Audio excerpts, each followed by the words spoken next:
नमस्कार दोस्तों, नए वीडियो में आप सभी का बहुत बहुत स्वागत है। और आज की कहानी का शीर्षक है एक अनोखा बंधन। अशोक जब सामने से आते हुए वृद्ध दंपत्ति के पैर छूने के लिए झुके तो मैं समझ गई थी कि वही वीना के नाना नानी हैं। मैंने भी झुककर प्रणाम किया तो वे सकपका गए। उन्हें बिल्कुल उम्मीद नहीं थी कि मैं इस शादी में आऊँगी, पर मैं समझ सकती थी कि वीना को देखने के लिए उनकी आंखें तरस रही थी। तभी तो वीना को पल भर भी मेरी गोद में रहने ना दिया। मम्मी तो वीना को गले लगा रोए जा रही थी। बस के लंबे सफ़र के कारण बहुत थकान लग रही थी। राहुल हमारा सामान स्वयं उठा के अशोक को ऊपर वाले कमरे में ले गया। अशोक तो चले गए पर मैं अकेली रह गई। सब लोग वीना को खिलाने कम और वीना से उसकी तुलना करने में ज़्यादा व्यस्त थे। मैं एक कोने में चुपचाप खड़ी थी। पापा ने शायद मेरी स्थिति भांप ली, इसलिए मेरे पास आकर बोले, अशोक और कमरा ऊपर है, थक गई होगी, ऊपर जाकर जरा कमर सीधी कर लो। पर वीना वो भी थका हुआ था और भूखा है, मैं इसे साथ ले जाऊं? सवाल पूछते हुए मैं डर रही थी। कुल जमा 2 दिन के लिए तो आया है हमारा नाती, फिर तो हमेशा तुम्हारे पास ही रहेगा। जरा 2 घड़ी भी जी भर के देख लेने दो, मम्मी ने पीछे से आकर कहा तो मैं चुपचाप सीढ़ियाँ चढ़ने लगी। कमरे में गई तो अशोक कपड़े बदल कर लेटे हुए थे, आंखें बंद थी, इसलिए मैं समझ नहीं आ रहा था सो गए हैं या सिर्फ आंखें बंद करके थकान मिटा रहे हैं। समझती भी कैसे? शादी के बाद से हमारे बीच एक दीवार सी खिंची हुई है। मैं जितने इसे तोड़ने की कोशिश करती हूँ ये उतनी ऊंची हो जाती है। मैंने धीरे से अटैची खोली, कपड़े लेकर बाथरूम में घुस गई। नहाने के बाद काफ़ी फ्रेश लग रहा था।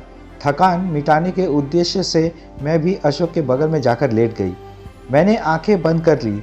मुझे आज भी वो दिन अच्छे से याद है जब अशोक का रिश्ता मेरे लिए आया तो मेरे कुंवारे मन द्वारा संजोए सारे सपने बिखर कर रह गए। पर अपनी शराबी पिता की स्थिति और सतीली माँ के दबाव के चलते एक बच्चे के बाप अशोक से विवाह करने को तैयार हो गई।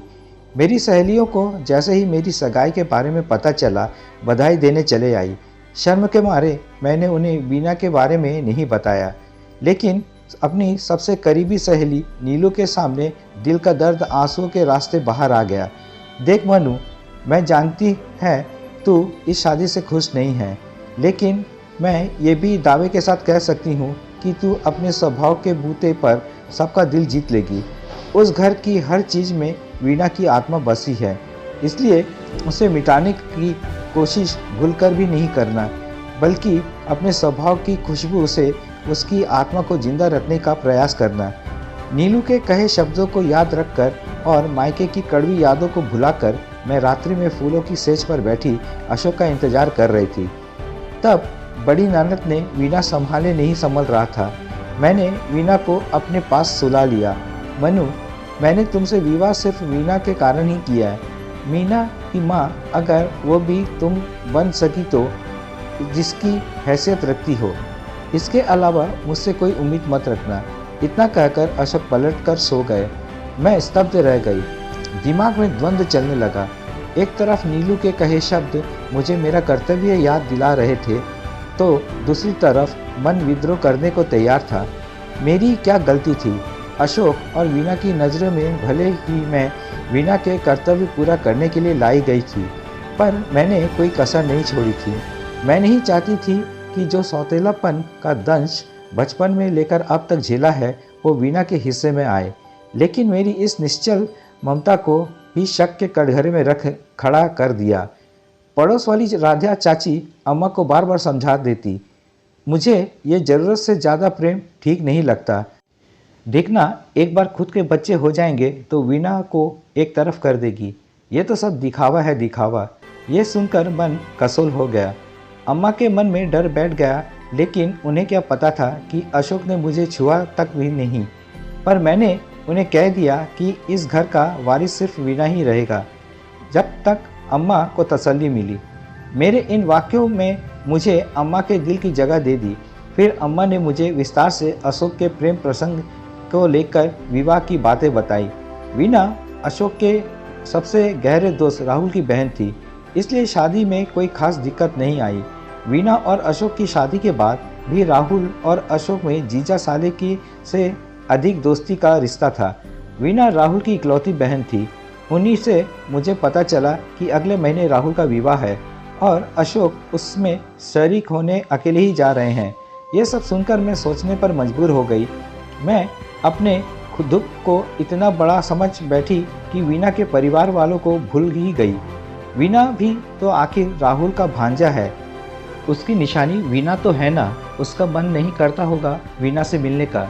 जरूर करता होगा। मैं नहीं चाहती थी कि मेरे कारण वीना अपने नाना नानी से मिलने से वंचित रहे, इसलिए मैंने भी शादी में जाने का निश्चय कर लिया।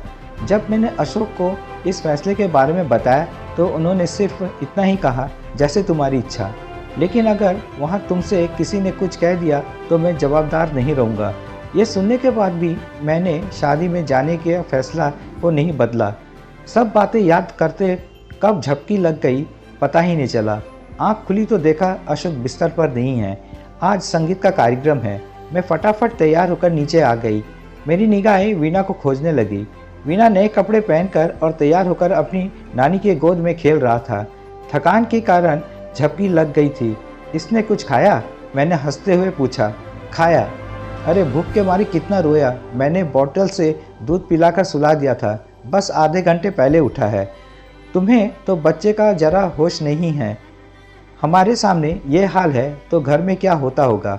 जब ये पैदा हुआ था तो उसकी माँ इसे आंखों से ओझल नहीं होने देती थी। मम्मी ने ताना मारा। मैं वहाँ से उठकर दूसरी महिलाओं के साथ बैठ गई। राहुल भी वहीं खड़ा था। उसने कुछ नहीं कहा। वीना अपने नाना के गोद में खूब थिरका। राहुल अपने कनखियों से देख रहा था, पर नजरों मिलते ही वो मुंह फेर लेता। 2 दिन तक वीना मेरे पास कम और नाना नानी के गोद में ज़्यादा खेला। सहरा बांधे और घोड़ी पर चढ़ा राहुल किसी राजकुमार से कम नहीं लग रहा था। सहरा बांधते वक्त वीना की याद में उसकी आंखें नम हो गई। मैं जानबूझकर सामने नहीं आई। मैं नहीं चाहती थी कि मुझे देखकर नफरत से ये नमी सूख जाए। फेरों के बाद वर वधू पैर छू रहे थे। मम्मी व्यस्त थी, इसलिए मैं वीना को गोद में उठाकर थपकी देकर सुला रही थी। आशीर्वाद नहीं देंगी दीदी? आवाज़ सुनकर पलटी तो देखा अशोक और उसकी दुल्हन सामने खड़े थे। दोनों ने झुककर मेरे पैर छुए। खुशी के मारे आशीर्वाद के शब्द जबान में ही चिपक गए। दीदी, मैं ये तो नहीं जानता कि आप मेरे बारे में क्या सोचती हैं, लेकिन मैं इतना ज़रूर बताना चाहूँगा कि मैंने हमेशा आप में दीदी की झलक देखी है। वीना को जो आपने प्यार दिया है वो अमूल्य है। जब दीदी की मृत्यु हुई थी तब मैंने सोचा था कि अब वीना पर हमारा हक खत्म हुआ। आप तो महान हैं दीदी, जो आपने अपने पति की पहली पत्नी के परिवार को इतना सम्मान दिया। अगर आपकी जगह कोई और लड़की होती तो ससुराल में पहला कदम रखते ही अपने शौक के वजूद को मिटाने में जुट जाती, लेकिन आपने उसके दृश्य अस्तित्व को स्वीकार किया है। सबकी नज़रें में भले ही ये कोई बड़ी बात ना हो, लेकिन आपने सारे कुंवारेपन सपने तोड़े होंगे, फिर भी आपने टूटे सपनों के कांच से अपने वर्तमान को जख्मी नहीं होने दिया।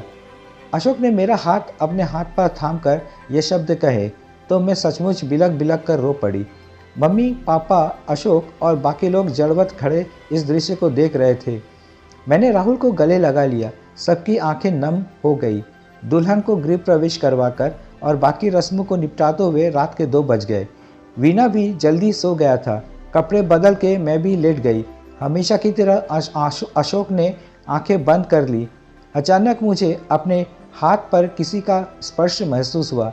अशोक ने अपना हाथ मेरे हाथ पर रखा और हौले से दबा दिया। बिना कुछ कहे मैं सब कुछ समझ गई और अशोक के सीने पर अपना सर रख दिया। ऐसा लग रहा था मानो प्यासे रेगिस्तान पर बारिश की बूंद पड़ रही हो। अशोक ने अपनी बाहों के घेरे को और मजबूती से कस लिया।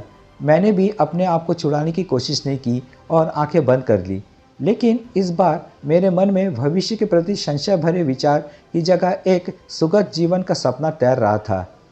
तो दोस्तों, ये थी आज की कहानी। अगर कहानी पसंद आए तो कमेंट्स, लाइक और शेयर ज़रूर कीजिएगा और चैनल में नए हो तो सब्सक्राइब जरूर कीजिएगा। तो मिलते हैं नए वीडियो में नई कहानी के साथ। चैनल में बने रहने के लिए बहुत बहुत धन्यवाद।